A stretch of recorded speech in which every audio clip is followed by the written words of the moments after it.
So you're playing Genshin, you're doing some 10 pulls, and while you don't get a 5-star, you do get 4-star Candace. Now, what do you get with Candace besides Dia's good friend and one of the only characters that has heterochromia in Genshin? Well, Candace is a polearm wielding Hydro user, and I am about to get C6 with the free Candace that we're gonna get from the next event. And with that, I will be using Candace in this team that you see to the side, being Layla, Arlecchino, C6 Candace, and Sheilinin. And in this video, we're gonna talk about the basics of Candace, how her kit works, why she at C6, there's a little asterisk there, at C6, is great with Arlecchino. So let's go talk about her normal attacks, her skill, and most importantly, her burst.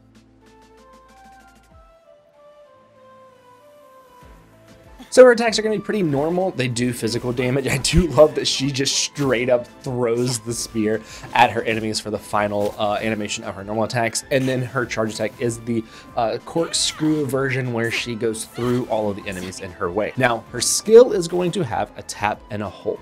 And these are going to do basically the same thing, but slightly different. So if you just tap her skill, she's going to do a rush forward, hitting an enemy, doing a little bit of an AoE hydro damage. Now, if we hold her skill down, it's going to act as if it is a hydro shield and is going to absorb damage. Once we've held it down long enough, the skill expires or enough damage has been taken by this shield, she is then going to slam it into the ground, dealing AoE hydro damage.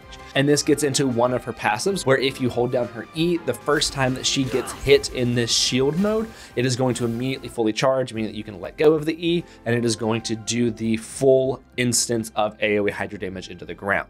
And now we're going to talk about her burst. And what her burst is going to do is that her burst is going to do an instance of AoE hydro damage, as well as if your character has a polearm, a sword, or a claymore, it's going to give hydro infusion to the character swinging their weapon, dealing hydro damage. Now, something else that you're going to notice is that if we swap to the character, you're going to see a pulse of hydro go out, dealing AoE hydro damage to the enemies. And it will happen for 3 switches, for 3 character changes, it will send that out. So you can do things like hydro infused Arlecchino, which is not why she works on Arlecchino, but it's just funny to think about that, right? And that's kind of it. Except it's not. See, any character that is affected by her burst is also going to have their normal attack elemental damage increase. So if you have a character that does elemental damage through their normal attacks, it is going to make their elemental damage normal attacks stronger, right? And I believe that this is supposed to work because you're going to be giving infusion to your normal attacks with like Candace herself, and it is to buff herself. However, it is also going to buff Arlecchino whenever you have Arlecchino's Bond of Life going, where Arlecchino has Pyro Infusion. Because she is doing elemental damage through her normal attacks, she is still going to get that buff when you have Candace's burst active. And Arlecchino's Pyro Infusion, well, it's not really infusion, it uses a different word, but Arlecchino's Pyro Infusion, for the sake of this video, cannot be overridden by Candace's burst. So we don't have to worry about that. We want Arlecchino to be under the effect of Candace's burst to increase her normal attack damage with her Pyro Infusion. And that also leads us into Candace's second passive, and that is that characters affected by the Prayer of the Crimson Crown, which comes from her burst, will deal 0.5% more damage to opponents for every 1,000 points of Candace's max HP when they deal elemental damage with their normal attacks. And again, Arlecchino does do elemental damage through her normal attacks with her Bond of Life mechanic. So if we were to have Candace at 20,000 max HP, that is an extra 10% damage going over to Arlecchino. And you can use weapons and artifacts to both increase that max HP. Candace also gets HP upon ascension. This is going to, you should be able to stack a fair good amount of HP onto Candace to increase the normal attack elemental damage for Arlecchino. So this is making Candace a full support in this team for Arlecchino. Now, this also works really, really well because Candace's entire kit revolves around her HP. The damage of her skill and the damage of her burst does work with her HP. So you can build her full HP and still have a fair good amount of damage coming from her burst and skill. Yes, it would be a support Candace if you did HP main stats on all the artifacts, but we're gonna talk about that in just a second. Now you might say, well, Candace doesn't really apply enough Hydro for Arlecchino to vape in this team. And at C5 or lower, you are correct. However, at C6, that changes, which is why I specifically said at C6 with Candace. So let's look at her constellations real quick. So her C1 is simply going to increase the duration of her burst, which is great because it means that it'll last longer. Number 2 is that whenever your skill hits an opponent, her max HP is increased. You can just kind of work that into your rotation so that way you're getting that HP increase. Number 4 is going to be that it shortens the hold cooldown of her skill to match like the tapping because they have a different cooldown. That doesn't matter. C6, when characters, excluding Candace herself, are affected by the effects of her burst, deal elemental damage to opponents using normal attacks, an attack wave will be unleashed that deals AoE hydro damage equal to 15% of Candace's max HP. This effect can be triggered once every 2.3 seconds and is considered elemental burst damage. This allows you to then do more consistent vapes from Candace because of this C6. So while Arlecchino is attacking under the effects of our buffing Candace, every 2.3 seconds it is going to unleash a wave, dealing hydro damage, allowing for Arlecchino to continue getting vapes off of the enemy. That is why it specifically works with C6 Candace.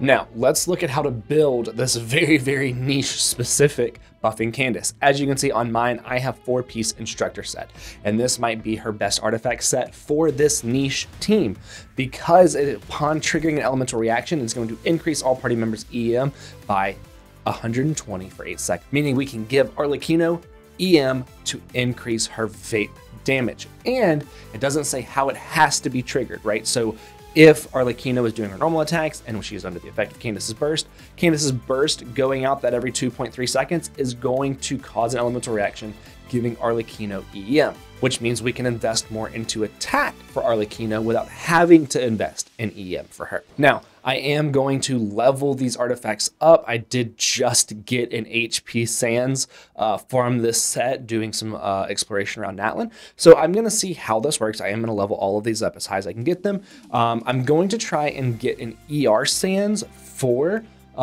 Candace because having her burst ready off of cooldown is going to be difficult without an ER Sands, especially if we're running an HP weapon. So I am going to slightly change it, but you're going to be running like an ER Sands, HP Goblet, HP Circlet. But again, this is a very, very niche kind of Candace. If you're wanting to run a different kind of Candace, like a damage Candace, then Emblem's going to be really, really good for her too, right? Because she's going to be doing a lot of damage through her burst. You can even get the Hydro Infusion into her normal attacks and try to do some freeze comps, try to do some vaporize comps, try to use her for a Hyper Bloom as like an on-field Hydro Hyper Bloom driver, right? You can definitely do that with something like Kuki and Nahida. You can do a ton of things with Candace, especially once you get her C6. You can start to do a lot with Candace. I would still, I think, run, if I were going to be using her as an on-field Hydro driver, then I would probably run Emblem on her with like the catch if you don't have it on like Raiden or Shining Link. And at that point, you would be doing like an HP or ER Sands, you'd be doing a Hydro Goblet or an HP Goblet, and then you would be doing like a crit rate or crit damage circlet.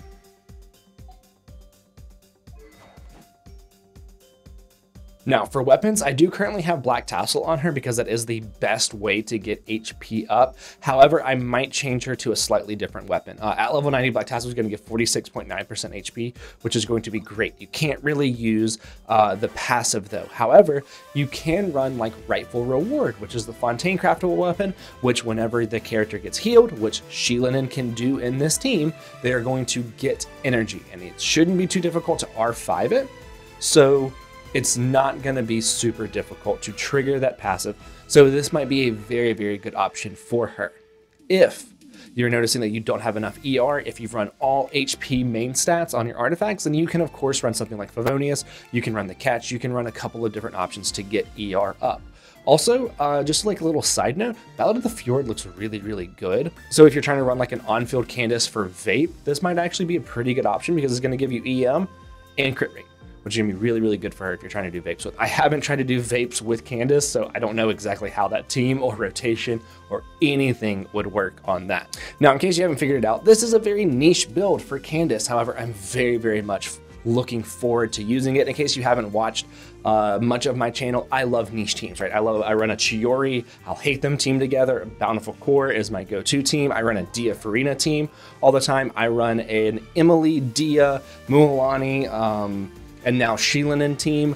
This is going to fit right into my wheelhouse of trying to make these weird, cool, crazy characters kind of fit together and work in a very, very niche way. Now, yes, I could take Layla out of this team and put somebody in like Kazuha to just increase Arlecchino's damage output even more. But in Layla We Trust, I am going to use Layla in a team. I specifically got Layla to run with Arlecchino. Plus, Layla has the cons to give Arlecchino normal attack buff. She's got tenacity. That actually works together pretty well because everybody's kind of using their skill, so Arlecchino will also be able to get some melts off of it. Layla fitting into this team is going to actually be very, very good. So I'm probably not going to be using Kazuha in this team. If I wanted to, I could, but I don't think that I will. So that is going to be it for this video. If you're a Candace main and you have any teams that you want to talk about, put them down in the comments. I'd love to see more teams using Candace. I do always like the characters that have heterochromia, so I love to see it whenever people use these lesser used characters as well. So that's going to be it. I will see you in the next one.